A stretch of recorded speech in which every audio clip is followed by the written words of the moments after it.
Khawti Rotetim, c'est Khalaikum wa sahlan ma bikum ajma'at al-khair. J'espère que vous allez bien, j'espère que vous m'entendez bien, j'espère que vous vous portez bien. Voilà, je vous fais ce podcast, cette émission aujourd'hui le 19 septembre 2022 pour essayer de trouver une solution, enfin à mon échelle très modeste, يعني هذا بلا من كلمة أنا mais en tant que citoyen, en tant que peut-être, je le dis modestement, une des composantes de l'élite maghrébine. Euh, qu'elle soit algérienne ou marocaine. On est interpellé, on est inquiet par rapport à la situation éventuelle que peut prendre les tensions entre l'Algérie et le Maroc.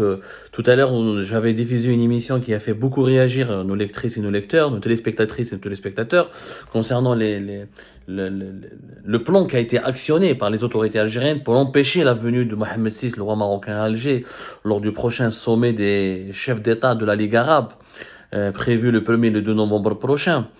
On a expliqué ce plan d'action avec ces attaques médiatiques, avec ces insultes, ces humiliations que les autorités algériennes veulent infliger au roi marocain pour l'obliger à ne pas venir et pour marginaliser le rôle du Maroc dans ce prochain sommet de la Ligue arabe. Et finalement, le sommet de la Ligue arabe, qui est censé être fédérateur, a déjà commencé par être le théâtre de l'affrontement entre l'Algérie et le Maroc. Le Maroc a commencé aussi à critiquer ce sommet avant que le roi n'annonce sa participation, sa volonté, n'a pas annoncé sa participation officielle, avant que des médias proches du palais marocain annoncent la volonté du roi de venir.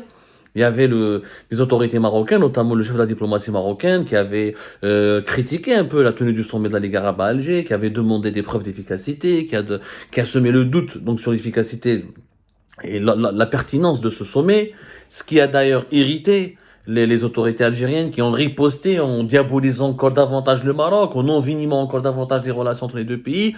Je pense que depuis la guerre des sables, et à l'exception de l'épisode Amgala 1, Amgala 2, 76, il n'y a jamais eu de tension aussi, il n'y a jamais eu de climat aussi tendu entre l'Algérie et le Maroc.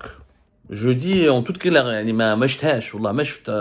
vraiment depuis les petits affrontements escarmouches de janvier 2016, من Amgala, fait Amgala, cette bourgade à la frontière algéro-marocaine, ou là au niveau du Sahara occidental, il n'y a pas eu en tout cas, il n'y a pas eu de climat de tension vraiment. On est au bord d'une guerre. Il faut que les Algériens et les Marocains regardent la situation, elle est explosive. Ce matin, j'ai utilisé le terme, j'ai osé la comparaison avec l'Azerbaïdjan et l'Arménie. Beaucoup m'ont dit, mais c'est pas la même chose. L'Azerbaïdjan, c'est un pays musulman. L'Arménie, c'est un pays chrétien. Il y a une dispute sur le Haut-Karabakh. Entre l'Arménie et l'Azerbaïdjan, c'est une haine. Il y a un différend territorial. Il y a vraiment beaucoup de complications. Mais on n'en est pas loin. C'est pas parce qu'on est deux pays musulmans qu'on peut ne pas faire la guerre. C'est pas parce qu'on est deux pays maghrébins qu'on peut ne pas se faire la guerre. Attention, nous avons une haine qui s'est installée entre les deux pays, ou cette haine qui était naguère, qui se limitait uniquement au niveau des élites dirigeantes, elle est en train de grossir et de grandir et de malheureusement de s'amplifier et de pénétrer les autres couches de la société. Je le vois sur les réseaux sociaux, dans les commentaires. On pensait que c'est des mouches, des fois c'est pas que des mouches, c'est pas que des trolls. Il y a vraiment des Marocains et des Algériens qui commencent à se haïr. Les deux pays sont séparés par une longue frontière fermée depuis 1994. Les deux pays ne se connaissent pas. Il n'y a plus de ligne aérienne directe. Déjà, il n'y avait pas suffisamment de moyens de transport entre les deux pays. Les rapports et les échanges humains entre les deux pays sont en train de diminuer. Finalement, les Marocains et les Algériens ne se connaissent qu'à travers Internet ou dans l'exil, qu'à travers les diasporas en Europe. Quand on immigre, les diasporas algériennes et marocaines arrivent à coexister. Autrement, s'il n'y avait pas Internet, s'il n'y a pas l'immigration, les Algériens et les Marocains ne peuvent plus coexister parce que tout est fermé. Les deux pays se sont barricadés. On en est arrivé à construire des tranchées au niveau des frontières algéro-marocaines. La situation est vraiment explosive, on n'est pas vraiment à l'abri d'une guerre, attention. Là, ça veut dire qu'il n'y aura pas de guerre parce que les peuples ne vont pas être enroulés, ne vont pas être embrigadés. Il y a une partie du peuple algérien, une partie du peuple marocain qui commence à être embrigadée par cette propagande. Parce que c'est une propagande qui mobilise des médias, qui mobilise des religieux, qui mobilise des mosquées, qui mobilise les réseaux sociaux, qui mobilise les partis politiques, les associations de la société civile. Il y a un discours anti-algérien au Maroc, il y a un discours anti-marocain en Algérie. Je reconnais que le discours anti-marocain en Algérie a pris des proportions beaucoup plus alarmantes, beaucoup plus dramatiques depuis 2020 et 2021. L'actuel nouveau régime algérien, il a fait du sentiment anti-marocain l'un de ses principales armes fatales. en tout cas l'un de ses instruments les plus importants dans ses relations au niveau sur l'échiquier géopolitique international. Le discours anti-algérien au Maroc, il est classique. Je pense pas qu'il a pris une nouvelle dimension. Il s'est peut-être banalisé encore davantage en réaction à ce discours anti-marocain qui est de plus en plus fort. Il n'y a pas un jour sans que la presse algérienne ne rapporte des attaques, des insultes, des insanités sur le Maroc et ses autorités. Et vice-versa. Hein. Il y a beaucoup de médias marocains qui rentrent aussi dans ce jeu-là. Même si officiellement le Maroc tente de nous faire croire que lui, encore une fois, il est dans la posture de la victime. Ce qui n'est pas vrai. Dans les coulisses des organismes internationaux, sur l'échiquier au niveau de l'Union africaine, au niveau de la Ligue arabe, au niveau de l'organisation au niveau de pas mal d'organisations internationales, au niveau des rapports avec les puissances mondiales, il y a un jeu, il y a un lobby marocain qui veut contrecarrer l'Algérie et s'assurer le leadership régional, et vice-versa. Les deux pays ne se conçoivent pas comme des partenaires. Aucun des deux pays n'arrive à concevoir que l'autre pays peut être un partenaire, ou là un allié, ou là un ami, ou là un bon voisin. Ce n'est pas possible. Les deux pays sont vraiment dans un climat malsain.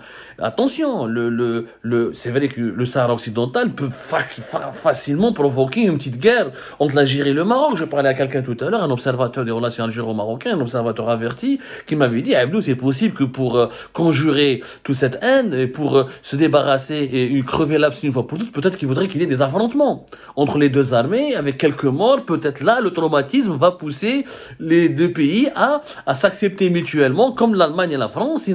Si peut-être il n'y avait pas eu deux guerres mondiales en Europe, peut-être qu'il n'y aurait jamais eu d'Union européenne. Ça, tout le monde le dit. Hein.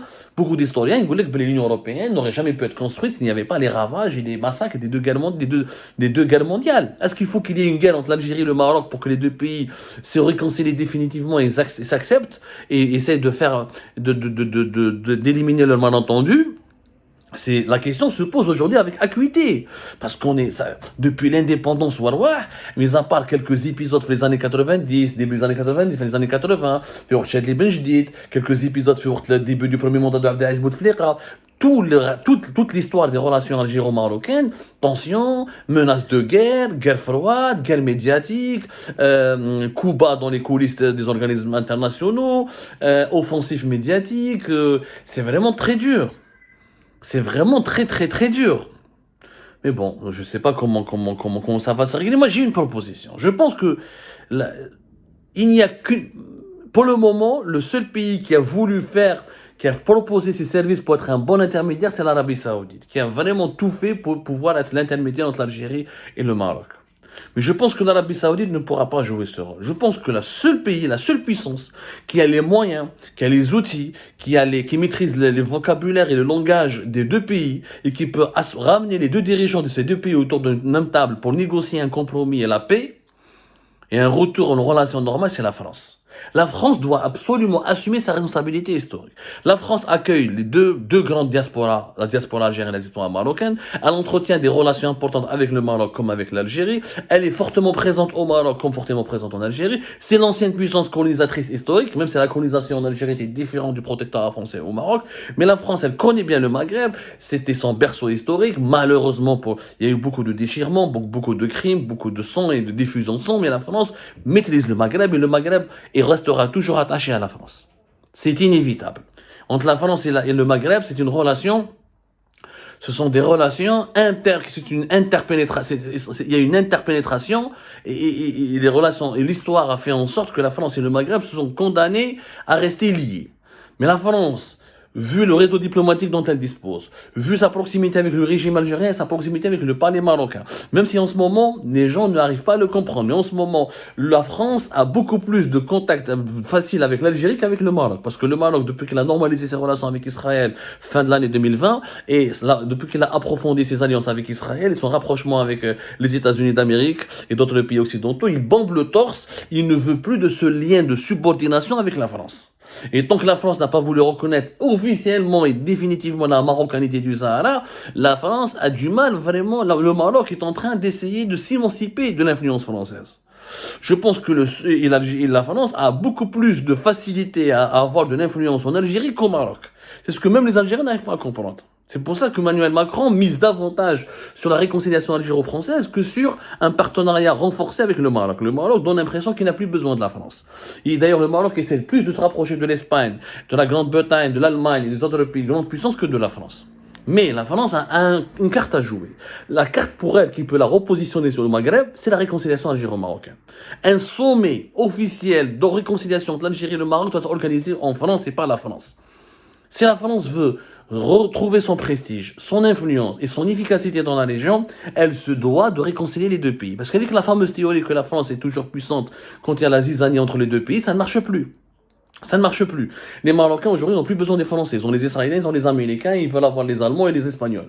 Les Algériens ils savent très bien que les Russes ne leur suffiront pas. Et les Chinois ne leur suffiront pas pour se repositionner sur l'échiquier politique mondial et protéger leurs intérêts. Ils ont toujours besoin de la France. La France peut être le bon arbitre pour pousser les Algériens et les Marocains à faire des compromis, à coexister pacifiquement et à négocier une issue définitive au conflit du Sahara occidental.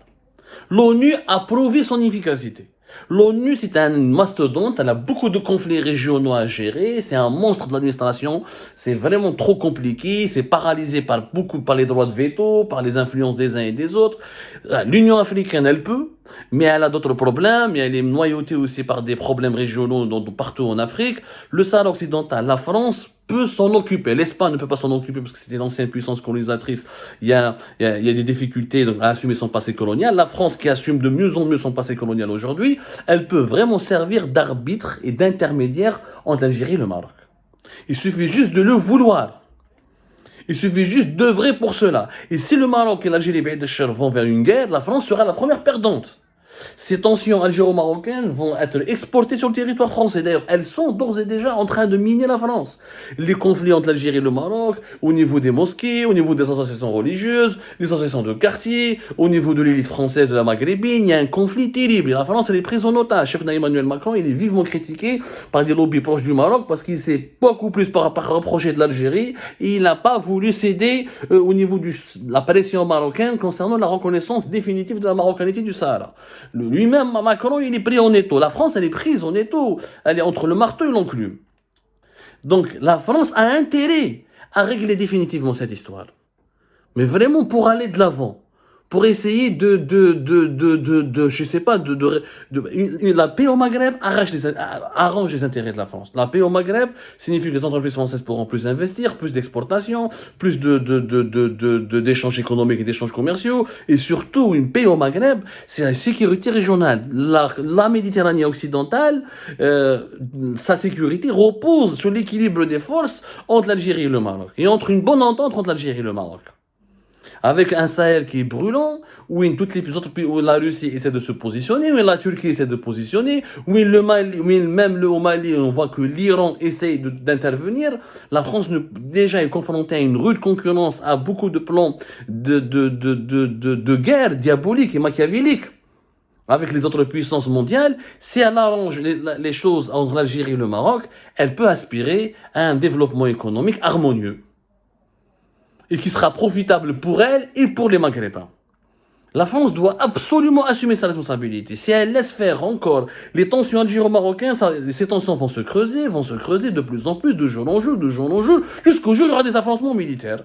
Il suffit juste d'avoir quelques têtes brûlées au palais marocain, quelques têtes brûlées au niveau de l'armée algérienne, ou quelques escarmouches, et ça peut aller plus loin.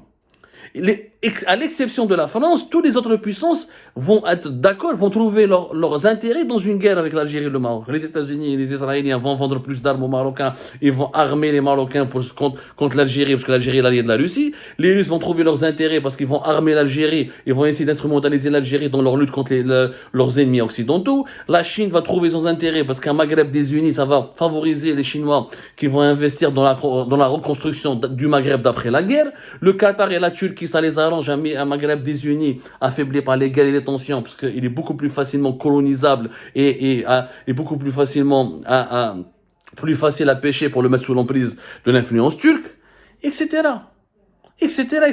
Donc il n'y a que la France qui a pour intérêt à avoir la paix au Maghreb, parce que vu la présence et l'importance de la communauté maghrébine en France et les échanges humains entre la métropole, l'Hexagone et les pays maghrébins, si le Maghreb chute dans l'insécurité, dans l'instabilité, c'est la sécurité même de la France et de sa propre stabilité politique qui sera menacée. On va essayer d'œuvrer pour que les élites politiques françaises comprennent la nécessité de cette intermédiation, de cet arbitrage et de ce lobbying qui doit se faire en extrême urgence pour amener le Maroc et l'Algérie à la raison. Espérons que ce message passera. Nous comptons sur vous pour le diffuser massivement. C'est comme ça.